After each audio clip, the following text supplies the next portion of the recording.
பசுபதிநாதாய நமஹ. ஃப்ரெண்ட்ஸ், தனம் பற்றி தெரிஞ்சுக்கிறதுக்கு இன்னொரு மெத்தடும் இருக்குது. உங்களோட D3 சார்ட்.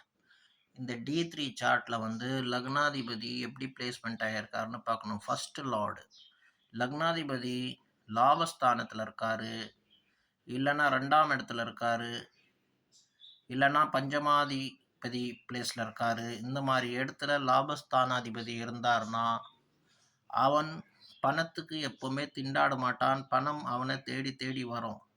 அவன் எங்க இருந்தாலும் பணம் சம்பாரிச்சு கொண்டே இருப்பான்.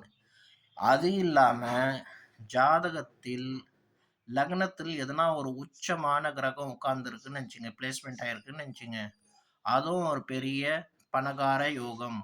அந்த மாதிரி அந்த ஒரு ஜாதகருக்கு ஜாதகத்தில் கிரகங்கள் பிளேஸ்மெண்ட் ஆகிருக்குன்னா அவனை பணமும் செல்வமும் செல்வாக்கும் எல்லாமே தேடி தேடி வரும். என்ன காரணம்னா இது மிகப்பெரிய யோகம், தன யோகம்.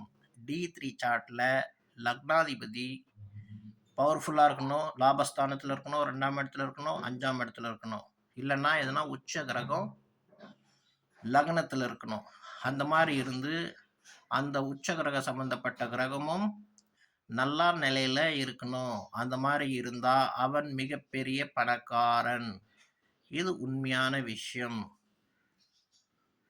வாழ்க பசுபதிநாதாய நமக.